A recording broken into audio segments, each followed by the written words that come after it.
Ketika saya baca hadis termasuk alamatnya kiamat, itu banyak zina. Yang kedua itu wayurfa'ul ilmu, dan ilmu itu hilang. Ilmu apa? Hilang. Niku kula baca itu di Bukhari, di Muslim itu nangis sejadi-jadi. Kula ngereling hadis itu nangis, dan saya takut anak-anak saya nanti, anak cucu kita nanti akan mengalami masa kebodohan masal. Kebodohan masal misalnya gini ya, nanti kalau ulama gak cerewet kados kula, ndak mau ngomong hukum, itu nanti wong kuwalak-walik. Jadi misalnya begini, ini saya ngomong di mana-mana, terutama sama santri-santri saya ngomong di mana-mana. Dalam kasus maksiat itu ya ada etika. Misalnya orang yang di niklab atau orang yang misalnya yang order orang nakal, itu juga ada aturannya. Misalnya Rukin daftar dulu, ya Rukin yang dapat dulu. Setelah itu Mustafa, setelah itu Mas Tri. Nanti yang gelem antri namanya anak baik. Rukin itu anak baik karena mau nopo antri. Nanti yang transaksi dan bayar namanya anak baik. Mergo dekne yo kasil zina yo bayar namanya anak baik. Kuatirku nanti kalau ilmu itu sudah hilang, nanti kemaksiatan sudah ada. Sing ono buat dilem anak baik. Dia tetap zina tapi dilem anak baik karena dia zinanya ya bayar ya mau antri. Paham ya? Orang melihat konser yang pornografi, yang mempertontonkan aurat. Kalau masuknya pakai tiket, namanya apa? Penonton baik. Tapi kalau munggah-munggah tribun gak ada tiket, penonton jelek. Padahal cara Allah sama jelek nggak mergo delok porno. Paham? Lho boten, ilmu itu pasti nanti hilang. Dan itu yang pasti dimaksud Rasulullah wa yurfa'ul ilmu. Ilmu itu nanti hilang oleh etika sosial. Meskipun dalam etika itu terjadi kebobrokan agama. Itu yang paling saya takut. Nanti itu kebaikan itu dalam keburukan. Yaitu tadi, orang nonton konten pornografi asal kamu bayar, dianggap penonton baik. Kamu nonton, kok ngarep dan bayar. Terus tengok-tengok, penonton itu baik sekali. Wadah delok ngiler perkara pornografi. Tapi karena dia bayar dan anteng dianggap penonton baik. Karena dia dilem orang baik, dia tidak pernah introspeksi kalau perilakunya salah. Paham ya? Nanti itu pasti maksudnya Rasulullah itu begitu. Itu di sarah-sarah ada, tapi saya memahami begitu. Nanti pasti hilang. Makanya saya bersumpah sampai saya mati pun saya akan ngomong ilmu. Meskipun ulama kayak saya itu tidak populer. Saya itu sering dikritik sama teman-teman saya yang isinya dari pidato. Gus ini apa jenengan ra gelem pidato? Nek sene kalau pidato gak pede, nanti nuntut teng omahku lho. Gak jawab tenan. Gak siap. Ngurukno kowe lho jawabanku. Gak usah Gus kayak terangno satu aku ra roh ya tetep sering pidato. Lah iya macam-macam ya. Ndak gini terus kalau tenangan. Jadi nanti wayur faul ilmu itu begitu. Ilmu itu akan hilang karena kalah oleh etika. Etika dalam kemaksiatan tadi. Makanya saya pernah punya santri, dia itu punya toko konten. Dia ngeluh ke saya coba. Sebelum Dewi jenengan itu benar. Jadi wong soleh itu butuh nyali. Tapi ya cerita. Pegawai negeri PNS itu kan punya gaji tetap, paham ya? Gaji apa? Orang tersinggung, biasa wah itu. Anggap aja ngomong ngarepe pangeran gue tak kayak itu. Lah kayak modal longor. Itu apa? Satu murah. Dia itu punya toko kelontong. Ya gue pegawai PNS kan ada bulan gaji, paham ya? Gue dia dikit. Lah itu lah. Wongnya rokan gue secara teori santri yo. Buka aurat jenenge ro. Tapi tak belajar ku bayar. Jadi tak anggap pembeli yang baik. Nah contoh yo rokan kautan ketat tapi pembeli yang baik. Mergo mbak. Kalau ditodok soleh berdina ning musala ning masjid tapi tak belajar. Nah jadi nyulayani kan. Pembeli yang tidak ulang kan saya proses uang itu gua masuk be wong soleh jadi kalau si wong soleh mangkel no sing wong rapati soleh nyeneng no maksudnya rapati soleh perkara aurate lho ora perkara PNS lho perkara napa aurate iku ora salah paham kok di protes PNS lha iku model pengurus masjid. Pengurus masjid, dia sumbangan wong sing terkenal korupsi atau terindikasi korupsi nyumbang 10 juta. Yang tukang etika 10.000 gegere gak karuan. Akhirnya pengurus masjid terbiasa nganggep itu orang baik. Mereka nyumbang 10 juta. Yang tukang itikaf nyumbang, itu ya termasuk ilmu hilang, paham? Nanti itu zaman ngono iku. Mulane kula nu sakniki kula nu sering di. Untungnya kula terkenal ngalim, pancen hikmahe gede. Kuwi mboten urusan sombong, hikmahe gede. Nak ngomong jek ana sing ngrungokno. Karena pendapat saya itu tidak populer. Mau kalau rata terkenal ngalim, lu orang misalnya ke saya semua. Karena pendapat saya ada, kenapa? Tidak populer, saya sadar. Wong saya pernah pengajian di rumah saya sendiri pas muluder. Mungkin ada sebagai jamaah sini yang ikut. Orang tetangga saya rata-rata di rumah saya. Tapi yang kalau di acara tak omong. Wah, acara ini Gus Pak gak rawo gak enak. Ini Gus Pak nak diundang ya teko. Pokoknya dia nak sing undangan ram bayar-bayar itu teko. Tapi nak sing bayar dia ram teko lawat itu. Tak omong. Wah, aku nak di acara. Nak nganggur ya teko nak ora rapopo. Pokoknya nasi demi anak bojone ra teko malah apik iki ajaranku kamu saking kepengenku gak gagu masyarakat. Tapi wong tetap segan gitu, tetap teko tapi tak umum. Saya enggak tersinggung, andekan sampean enggak. Nah ini kula terus balik. Terus yang ketiga contohnya gini. Kiai ku kados kiai kados kula nu lebih nyai 5 tahun, bapak-bapak 2000. Mumpun mangkel tenan, cara ra eling Quran mangkel. Masyarakat yang anaknya setengah idiot atau yang dianggap gak pati pinter itu di pondokno. Nating iki ora bagus. Yo ngoten niku kadang yo nganti camat mantan camat. Ini kula dicurun, kula termasuk kiai menterakhir kiai gede, camat-camat lagi do sewentu. Gus kula niku ndak anak. Problemnya itu dia hiperaktif, ngeten-ngeten. Anak padahal kakaknya di UGM gini-gini. Itu coba yang itu supaya mondok di sini gini. Ya sudah begitu. Untung kalau termasuk kiai sing rapati butuh duit, rapati butuh derajat. Memang tak pisau ya, tak maki-maki nek kula. Lalu itu setelah itu tidak kasil mondok di saya karena tak maki-maki. Itu gang beberapa hari. Wong sing ngomong niku wong melarat. Ya orang melarat tidak camat. Monggo ora melarat tak pisau ya melarat ya. Ya gitu. Anak yang baik karena dapat prestasi di sekolah umum, yang tidak baik di pondok. Wah nyorok Gusti kula saiki. Wingi wong sugih kalau tidak miso ilang ini terus budi. Kan etika keulamaan kan bisa wong marah tuh ora oleh. Nak goblok oleh. Jadi nak miso ora oleh, nak goblok napa? Yo beda kan miso napa? Jadi ono. Nah itu yang menyelamatkan hati saya itu satu, yaitu tadi. Kenapa di Al-Quran diulang-ulang innalladzina amanu wa amilus. Jadi sebetulnya beginilah, ini yang peringatan ya bagi teman-teman yang mungkin di sini ada PNS, ada orang-orang yang biasa punya selera elit. Cobalah Quran ini dihidup-hidupkan lagi, amanu wa amilus sholihat. Dalam teori Quran pokoknya yang baik itu ngamal soleh. Jadi misalnya saya sebagai orang alim di Pondok Irukin. Dia sudah misalnya idiot, melarat, aneh-aneh. Di Pondok Mastri, misalnya, melarat, aneh-aneh. Pondok Mustafa, melarat, gak pahaman. Kalau dalam teori pendidikan modern, di mana butuh bibit unggulan, ini itu gak masuk semua. Karena sudah ada bayar, idiot, ngawur, aneh-aneh. Gitu. Itu kan repot. Wah, itu kan repot. Jadi kamarnya santri kok Mustafa yang tinggi, wes ratau salam tempel lah kok kiai ini ratulat kopiah, kiai ratulat apa? Kopiah, geremeng deh, mesti gak terima deh, nopo? Dua kiai kok ratulat apa? Kopiah. Misalnya satu rupiah sholat kopiah, kok raga dia, wah dia karpet kiai itu ideal. Ngaku karpet deh. Padahal kiai ini kesusu raga dia kopiah, gak pernah mereka ngurusin dia ini terus kelaparan. Nah ini contoh. Nanti suatu saat ada era, sekarang juga mulai. Sekolahan yang hebat adalah sekolahan yang luar biasa dengan makna santrinya IQ-nya bagus. Siswanya IQ-nya bagus. Pola sosialnya bagus. Pembayarannya yang nomor penting gini Bu. Pembayarannya nopo. Lah terus akhirnya pondok-pondok pesantren kan kedua bayarnya bagus, kotanya ada bagus, perilakunya.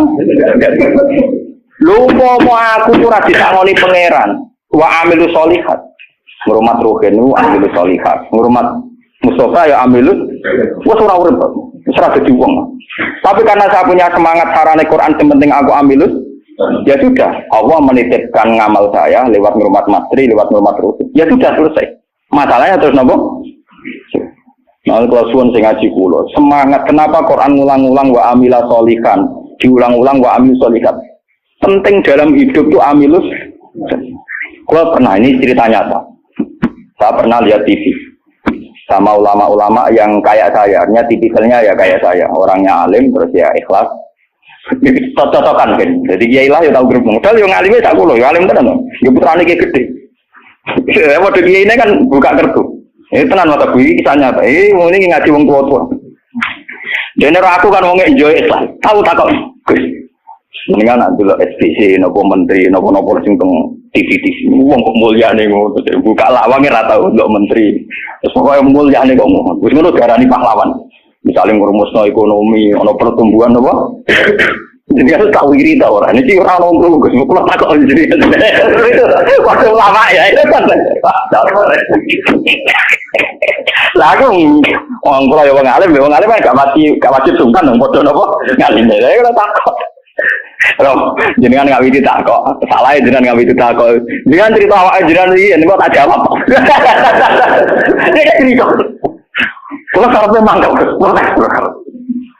kulo nu wis ikhlas istiqomah mulang masyarakat ratono sing hormati, ono wis digaji, gajine presiden yo dhuwur, gajine menteri yo dhuwur, gajine bupati. Nang ngamal jarane ngamale Dik. Ini padahal tugase. Ngamal tenan nak kita, kedur ora ono sing gak. Tapi ora ono wiji. Wah, awak buka dhewe tak mlebu mobil. Tak rusak yo dadakno. Bupati rusak kok sing dadakno. Tanduk harus dikawal. Kayaknya mobil lah rusak, gue tukang rusak. Cerita dari protes, gak mana kenyataan ini nopo. Terus baru ini cerita. Kenapa tadi jenazah? Jenazah dimantau. Karena latar belakang saya kan kayak Quran. Saya tuh udah pernah punya perasaan untuk bunuh dia. Artinya saya lebih terbiasa ikhlas kan. Ya orang pun terang non, aku mulai ikhlas kan lebih baik dibanding dia kan jurah etis loh. Lu betul ini kisahnya tak bener sampai mangkel itu kiai bener. Nanti kira satu di kiai urip, nara bate buat kiai wes moden nake. Akhirnya kalau itu, ya saya itu ya ada orang sempurna. Cuma kalau sakit ngobati awak kalau biasa bisa. Seperti itu kalau kulon mulai alit sebagai orang mukmin itu pangeran kulon Allah Subhanahu wa taala hubungane opo. Ya kalau pangeran kula Allah, paribatane kula niku nulung semut sing kebulet utawa nulung anake pitik sing kebulet teng jero pawon sing gak ana wong. Niku kula ngrasa ibadah. Mergo ngamal kula disisi ya Gusti Allah. Ana wong melarat gak iso mangan. Terus kula kei dhuwit 5.000 kelar mangan. Iku kula nggih ngrasa ibadah, mergo sing biji kula Allah lantir. Kalau mereka yang ngisi kan wartawan. Saya ini seorang mukmin, yang Tuhan saya itu Allah, bukan wartawan. Nah, ini kan kok cocok ke keluarga ini kepengen ngobati ngono. Tapi kalah memang tuh. Kalah. Enggak artinya kenapa kiai-kiai itu bangga dengan amal-amal yang kecil, kadang mengekei santri melarat rantok wedel, kadang ngekei iman. Itu karena iman sama aturan dasar fama ya'mal mithqala dzarratin khairan yarah wa ma ya'mal mithqala dzarratin syarran yarah. Sekecil apapun Anda amal dinilai Allah. Ini penting kalau aturakan. Nanti ada wilabatu jahli, ada kebodohan napa masal di mana orang yang rapat tentang ketahanan pangan karena dihadiri menteri dan tetap-tetapnya. Orang itu dianggap berprestasi karena mempertahankan pangan, kuota pangan cukup, bulog cukup. Padahal hakikat yang mempertahankan pangan itu siapa coba kalau per individu? Ada tukang becak miskin. Dia hari itu tidak bisa makan. Ditolong sama tukang becak diutangi 20.000. Anak istrinya jadi apa? Makan. Dan di mata Allah yang menjaga nyawa tukang becak ini adalah temannya tukang, bukan pejabat-pejabat yang rapat di hotel berbintang. Meskipun saya ngakui fungsi mereka, tapi kalau saya disuruh ngakui fungsi mereka juga harus ngakui fungsi sosial yang dilakukan Saya pernah juga diperut, apa jinak ada alur fungsi menteri. Lalu aku belum ngakoni kono kudu ngakoni adil, orang kau ngakoni kono ora, bang kune. Kok penak? Kalau sama-sama kita beretika, kalau saya ngakui fungsi mereka juga harus ngakui fungsi kita. Makanya saya itu kalau melihat petani di sawah, dan itu sebagian anak-anaknya mondok di saya, itu kalau saya nyeritani Pak, yang rapat-rapat ketahanan pangan di hotel-hotel itu hanya rapat ketahanan pangan. Sama sebagai petani yang tulen, Itu yang hakikat mewujudkan Sampai jangan kecil hati, saya dan di mata Allah Andalah yang mempertahankan pangan. Karena Anda belum jadi peta. Jadi itu banyak santri-santri wali murid yang bangga dengan saya. Wah, nah ngono berarti kalau wong top iya wong top podo menteri pertanian. Nah, ini ya kalau menteri kan lapornya sama presiden. Kalau sampean tak latih laporannya ke Allah Subhanahu wa taala. Lah ini khasnya ulama. Lah saya nanti takut tadi yurfaul ilmu. Nanti itu kalau sudah ada ulama yang kecangkeman kayak saya, nanti yurfaul ilmu. Ilmu itu hilang sehingga yang dianggap prestasi ketahanan pangan misalnya ya menteri pangan sama pejabat bu. Saya ngakui mereka berjasa, tapi kalaupun mereka berjasa kan digaji ya. Nah yang rugen digaji tuh. Paham ya? Nah ini kembali ke Quran tadi. Makanya saya tetap bangga dengan Quran. Quran itu spirit ngamal. Amilus solihat sama ya'mal mithqalan dzarratin khairan. Nah kemudian memang ilmu ini kelihatan biasa saja karena ya nggak ada yang menjelaskan. Makanya kalau syukur jenengan gelem ngrungokno ngaji Quran. Saya tidak bangga karena sampai ngaji saya enggak. Biar orang itu bangga lagi dengan teori-teori Quran dan biasa transaksi di Allah Subhanahu wa taala. Seperti saya ngaji di sini. Saya ini termasuk terkenal pintar. Beberapa kali saya diminta jadi dosen di universitas terkenal dan itu berkali-kali. Saya sampai sekarang belum pernah bilang iya dan itu Allah tahu niat saya. Ya supaya saya pilih-pilih yang Gusti benono kiai sing ra dosen. Jadi pokoke mulang, mbok prospek ora, mbok ono sing gaji ora. Tapi kan presiden saya kan jenengan. Jadi saya lapornya sama nopo? Nah, misalnya pengiran kemarin aku marah terus nganti mati. Marah kan nak dirasakan non aja dia sana kan juga.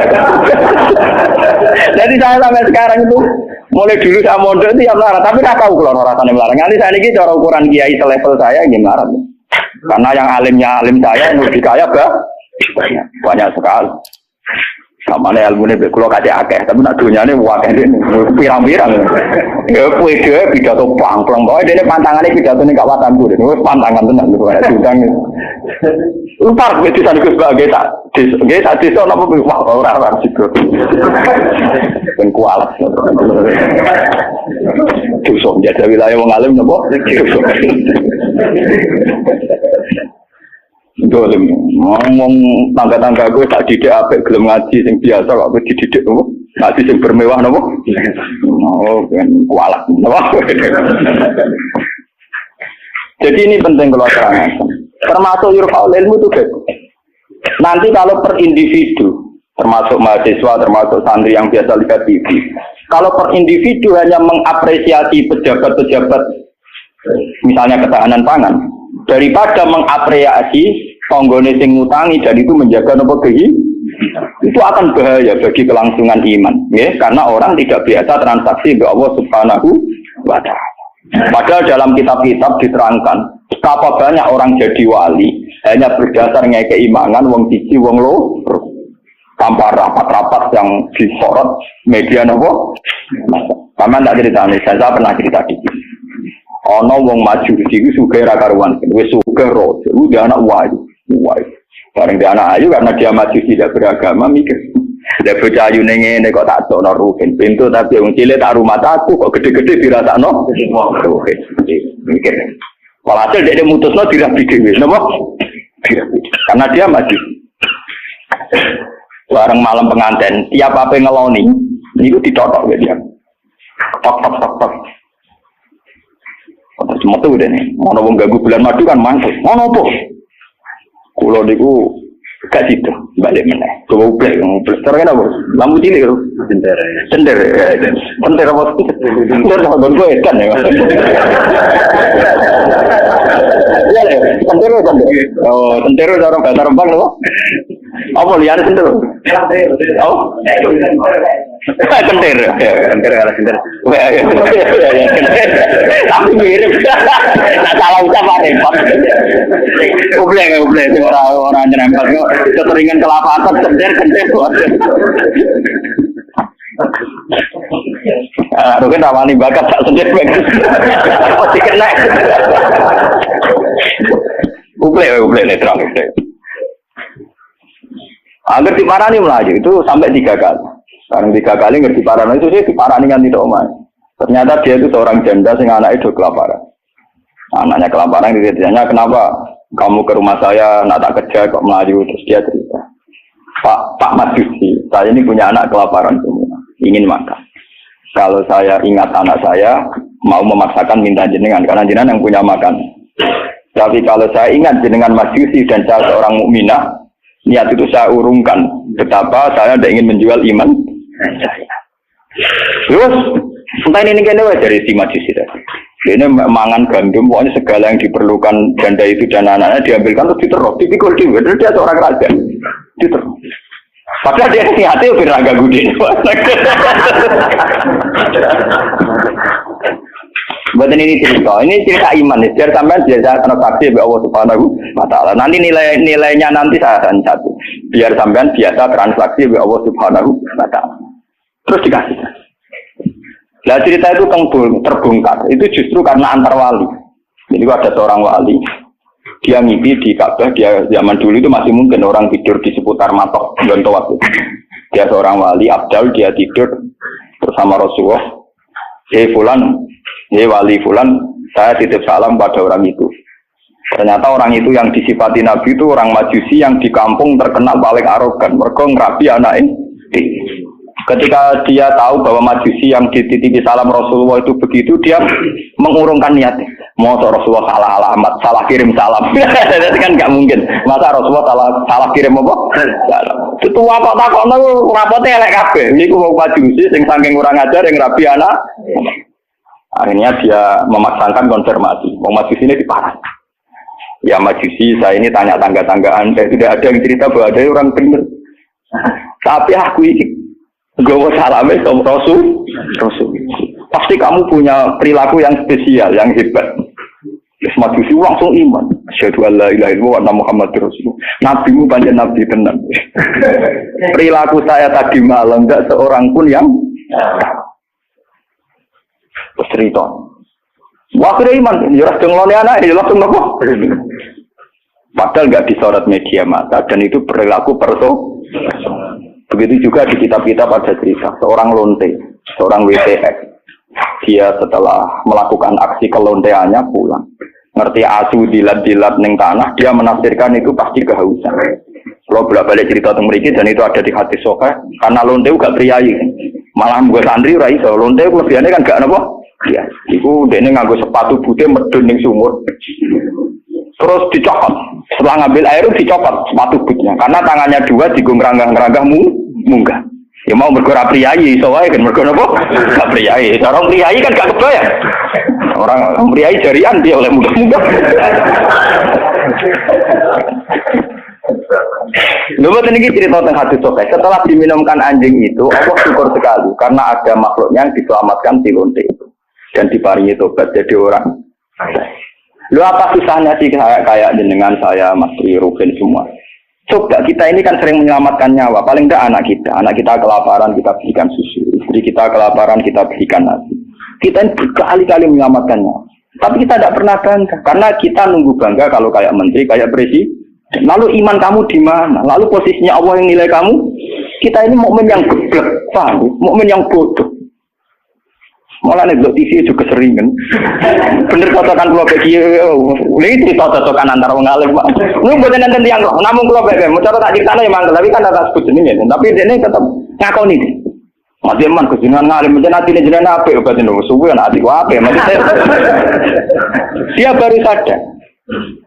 Ya makanya saya ini kalau baca wahyu tadi termasuk wahyu faul. Orang yang kadang bergelar-gelar yang hebat, kadang masih melakukan kebodohan dalam imannya, yaitu nganggap prestasi yang kayak presiden, kayak menteri. Sementara penyelamat-penyelamat nyawa yang lewat aksi-aksi personal tidak gini. Quran itu dawe Allah Subhanahu wa Ta'ala. Allah sing duwe langit, duwe bumi, wae ngangge tarif miskola dzarrah. Tarife pangeran mau miskola sekecil apapun amal Anda, sak miskola tetap tak hitung jare. Kenapa kita yang manusia sombong? Ngitung amal tuh yang disorot. Ngitung prestasi itu yang diakui publik. Kita ini jadi mukmin yang bodoh. Bodoh. Mulane kira awali aku percaya santai no wiridan. Awali ketok tangan. Karena iman kamu itu iman yang bodoh. Mulane tobat, mending ngaji tobat. Napa? Tobat. Makanya nanti ya karena saya tidak bisa mimpin sholat tasbih 1 Muharram. Nanti saya mimpin sholat tasbih di sini setelah maghrib. Mungkin asing ya agak akhir ya, karena ya pokoknya begitu kan. Saya itu bukan ingin apa, wiling-wilingan ya. Kalau ciri utama ulama itu mengingatkan akhirat, mengingatkan eksistensi Allah Subhanahu. Sama rasa hormat pulau kalau bolak-balik haram zaman bertamu dengan pulau teng Rembang lokal. Gama pulau Bojonegoro nggak bojon susu. Terus aku bagus banget, terus sowan malah tambah dosa, mungkin haram no. Bingung. Negeri ngaji pun kalau nak haji Bojonegoro salaman diulah oleh kalau kan wongnya lucu. Kenapa salam diulah oleh? Lah anak bodoh betul tenang. Tuhan mumpung ketika nomor itu cangkemmu. Dari mumpung ketika nomor itu cangkemmu. Oh santri elek. Elek lapis penting kasih salaman. Repot. Nah ini penting kalau ada. Jadi sebetulnya masalah utama manusia itu sejauh mana? Masalah iman ya. Sejauh mana kita sering kontrak ambil Allah Subhanahu. Nah ini juga yang dilakukan Rasulullah. Ketika ada sahabatnya yang sudah pinter, karena tidak meminta beliau urusan dunia, ya tidak minta beliau urusan apa? Dunia. Nabi hanya minta fa'inni ala nafsika bikatrotis. Aku jaluk tulung kue. Yang penting kue sujudem ya sering. Jadi kamu Nabi kamu gue jangan dialog syafaatku tok, tapi gue dewe ora tahu sujud. Nah gue ora tahu sujud itu artinya ora tahu transaksi be Allah Subhanahu wa taala. Gue ora tahu ta'alluq, ora tahu gandrung ning gone Allah Subhanahu wa taala. Makanya nanti saya salat tasbih sebagai simbol saya paling ndak kula jenengan kan jenengan nggih sudah jauh-jauh datang di makhluk ora perlu matur nuwun ya ada kula paham ya. Jadi kadang wonten kata kadang kula ceritani sing ngaji jenengan waktu itu di Gunung Kidul ben aku teperan matur nuwun ada aku wong Rembang. Tetep ada napa? Ya, jadi sampean ora ada gede tetep ada kula. Tetep napa? Sangkem nek telek Gunung Kidul kok adu Rembang. Paham napa? Jadi tetap menang kula cara ganjaran tetep kata kula. Nah, sentek ngambek cara dihitung ora bandingan. Paling sampean dihitung mergo tawadhu. Artinya ngerasa bodoh terus ngaji ya dihitung apik. Dihitung apa? Kalau baleni malih. Saya baca hadis itu nangis. Jadi wahyu faul ilmu. Ilmu dihilangkan termasuk ilmu prestasi tadi. Kenapa kalau yang melakukan seorang presiden, seorang menteri itu menjadi prestasi yang luar biasa. Kita yang berkali-kali melakukan prestasi penyelamatan nyawa, orang rasa duwe napa? Prestasi. Akhirnya syukur kita sama Allah Taala kurang hanya karena merasa tidak punya prestasi. Padahal kita punya prestasi berkali-kali. Oh sama tak cerita ini ben iman teman. Rasulullah nak dawuh itu detail sekali sampai ngendikan kowe iku nggawa kayu ke hutan terus kamu jual di pasar. Kalau kamu jual di pasar kamu kasihkan ke ibu kamu, ke anak kamu dan menjadikan mereka hidup. Itu sudah sedekah yang luar biasa. Sampai Nabi nyontono hatta matat ala fi simroatika. Jika yang kamu bikin untuk mulut istri kamu, matat ala fi sim. Ini wonten cerita. Nabi Musa pernah tanya sama Allah, ya Allah, saya ini kalau di surga sama siapa? Itu dia pemuda, wongnya dempal kaya Rukin, kasih wong melarat kan apa dempal. Tukang golek kayu kan. Dan ini Rukin alhamdulillah iso nglakoni. Jadi tukang ukir kayu tapi ra golek napa? Ternyata nek itu duit cara mriki entuk dhuwit 20.000. Itu yang karena orang Arab itu melaratlah pakanane roti, Pak. Wong Arab lain melaratlah pakanane napa? Roti daging. Jadi orang Arab itu roti yang unsurnya itu tengahnya tiga daging. Ning ditukokno roti. Yang separuh dipangan dia, yang separuh digantung. Digantung teng guwa karena ibunya sudah lumpuh. Kalau dia pulang disuapin. Kalau dia sedang kerja, ibunya mudah meraih karena digantung di dekat nopo itu. Jadi dia gitu saja. Dan itu sudah menjadi layak dia setingkat Nabi Musa nanti di surga. Jadi Nabi Musa, wong itu kan Nabi Musa normal sana kan ya kayak dene kiai, mesti salate cukup biasa dia. Pokoknya dia kan foto ning ngedok. Oh ternyata dia gitu mau bakul ning pasar mulai ya gitu aja. Takon nek pengeran. Lah karena apa tuh? Yo krono iku. Kau tak krono apa? Yo krono paham mungkin, jadi kayak keliwat. Ibu misalnya tuh, jadi jadi kesempatan.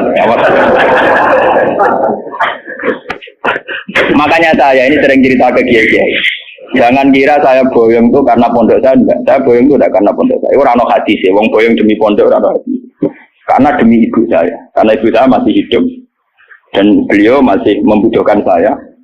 Makanya saya sering cerita ke supir saya. Nak lihat ibu butuh mobil pamit. Nah ibu rasa pamit.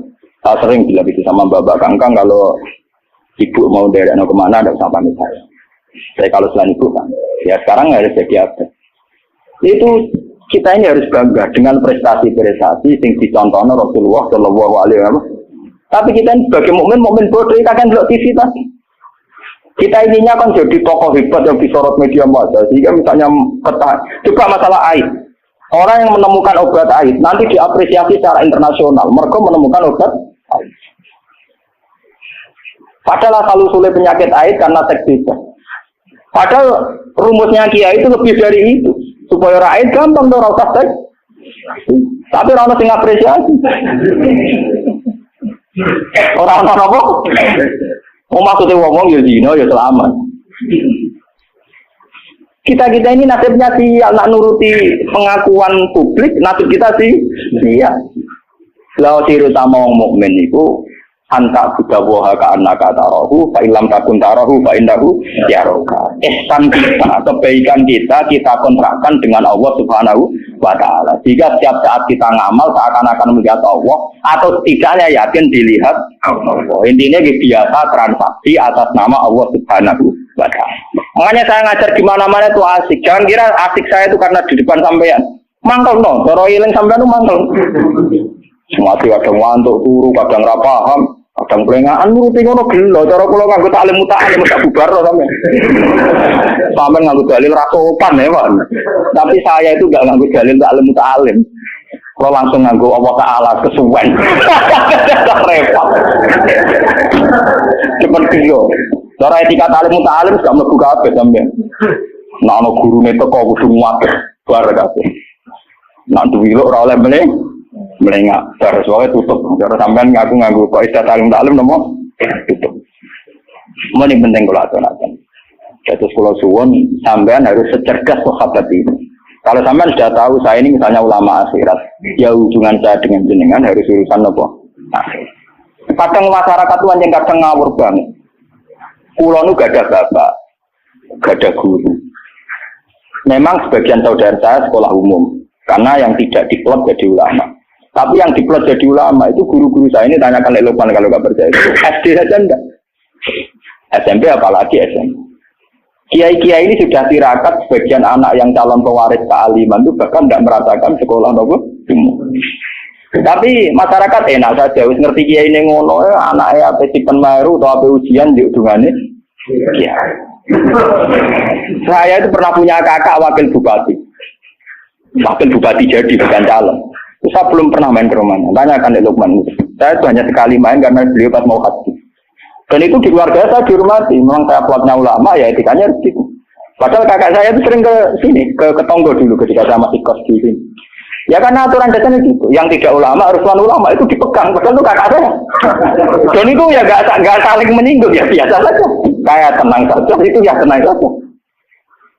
Wah itu kalau logika sampean kan aneh. Tapi kalau di keluarga saya biasa. Ya orang tersinggung kakak saya, memang yang tidak ulama, tuan. Ngomongin gagal. Ketika ada euforia, namanya punya dulur wakil bupati, wah saya pinjam mobil. Saya tidak pernah. Zaman itu saya miskin sekali ya. Kalau kesini yang bis, ya biasa nyetop, dosa, nyetop angkot di jalan. Gus gak nyilem mobil kakak, cangkem ulama, buari tomak kayak kue. Saya emang cangkem saya, emang masyarakat biar tahu, ulama udah didik kayak kue. Ya logika mereka kalau tidak pinjam mobil kakaknya, wakil bupati ke Umbat. Cangkem ulama pada anak gue, akhirnya mau sadar. Sebenarnya ulama tenang, jebule gak guyon. Maksudnya mereka sadar, nah aku ragu guyon. Guyon dia semua tak tirakat. Saya tuh mangkel kadang, ya itu tadi. Saya ini kan sudah begini, potongan saya kan potongan kuno. Lu ngoten niku nggih. Semuanya sesuatu kula lu aku kepen dadi wakil bupati sampai kepen dadi bupati kepen opo iki pirang. Kadang kita omongin, nah, sing mabu wudu kita omongin. Ya lek Pak kula tirakat ngene ora kepen dadi ngene iku malah mbok ndongakno sampe nopo? Dadi. Buatan ngoten wis maksudnya jenengan akhirat wis akhirat kula untunya ben ya tapi aja tulung aku ini kok. Tetep ae. Ini wong badhe wonten tiyang daftar tentara nggih tuan kula. Wong bupati tuan kula mateno. Apa rak mangkel iki ya sopan artine dene cek yakin dengan Kiai Mandi dari sisi ini kan sopan. Tapi sisi di duniawi kan enggak. Kula yang Kiai jujur tak omong. Wong senengane bingung kula bingung terus Aku nak ndongakno kowe kuwatir kedurungan. Ora ndongakno dari tamu kon ya enggak bingung kok. Lu tidak sepuro, mereka berene gue bingung aku tak omong ini, guys punten aja sampai kayaknya ini nasib. Coba kalau zaman sahabat tidak begitu, Rasulullah sudah bilang, karena dia sering khidmah, gue jalu tak turuti. Dia mikir beberapa hari terus dia sadar, ya dunia gue apa entek, mesti kiamat. Rasulullah orang yang begitu penting yang kersane Allah Subhanahu, mesti aku rantai urusan dunia, jalu urusan akhir. Coba kalau antara sampean desa hubungannya kayak gitu kan seru. Meskipun ya tidak mungkin aku swargane beroke nawar ya mungkin itu mukhal. Tapi kan lumayan tuh paling enggak beda kelas lah kan iso dolan. Loh karena saya juga tidak mau sekelas dengan guru saya. Aku diomongi kayak kanca kula niku. Wes aku kanca kula cukuman oleh teman-teman. Jenengan nak swarga awal guru jenengan tuh sungkan gak enak. Mumpun boten usah Gus, soleh biasa wae mengke pancen dek kula kanca ngopi Gus mriko. Dadi dekne ora seneng den swarga ora kanjeng Nabi ora kiai ora seneng. Ning donya wis dino ning akhirat apa? Gak seneng. Gak bebas napa? Lalu kira tawar aku kan. Dadi kowe ora ngene-ngene iki. Aku nak kangen ya tuan, tapi hariku bunga-bunga nih keluarga ini. Neng teras-teras tak pawon-pawon.